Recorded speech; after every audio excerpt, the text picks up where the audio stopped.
We have some significant updates on the debt ceiling as well as Social Security, and today I want to speak primarily about Social Security because I frequently receive inquiries about it. Will Social Security still exist in the following year is one of the most frequent queries I receive. There are actually two possible answers to the question, one of which is yes, and the other is no, in which case your benefits will be reduced. No, Social Security won't be reduced in general. The answer is actually yes, and I want to talk about what's happening. But first, let's look at some positive developments. This is what it says right here.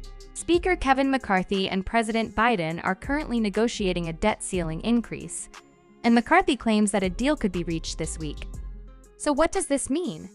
Well, one of the big questions right now is whether or not lawmakers will agree to raise the debt ceiling. According to Speaker Kevin McCarthy, it is possible that a deal will be reached this week. If so, that is excellent news. The other piece of good news is that many lawmakers are debating whether or not we should experience cuts and where those cuts should occur. Should they be made to defense spending? Here's the reason why Social Security is being examined. Look at this right here.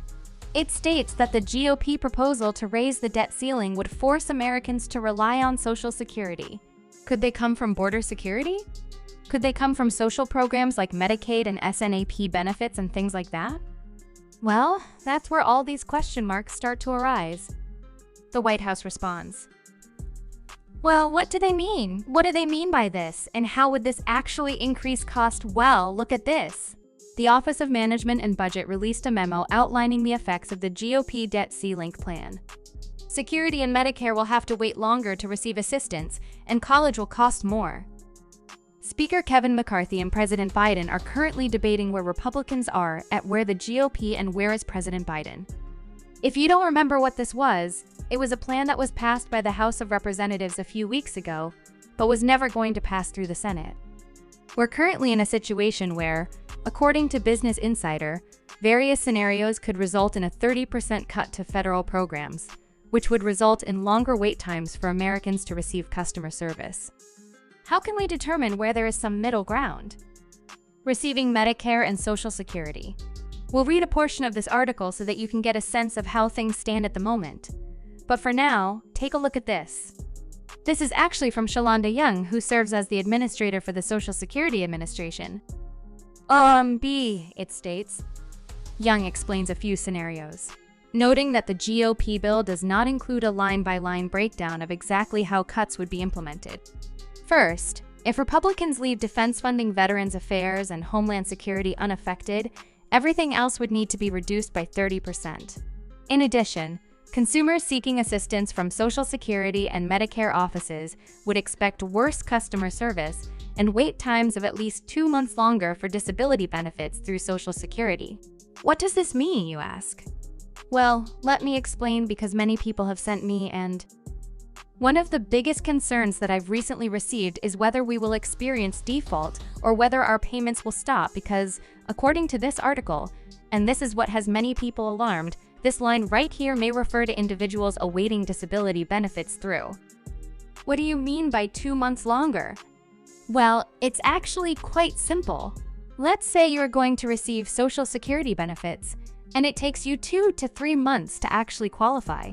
Get approved and start receiving your check. 2 to 3 months.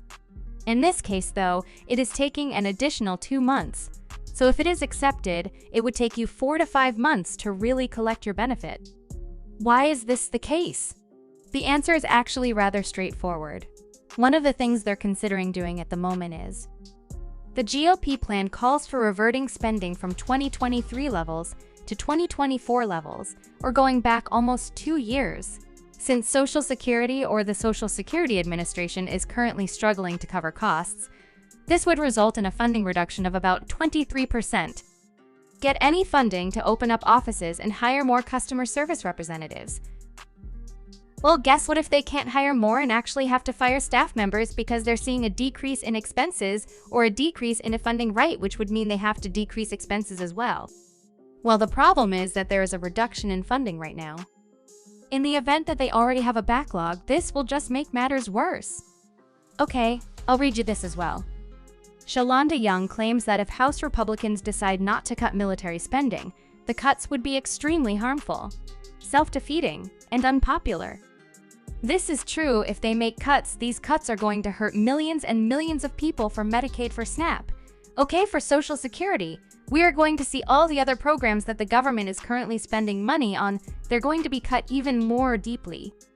Going to see cuts, okay. 30 cuts, maybe 17%, maybe go down to 9%.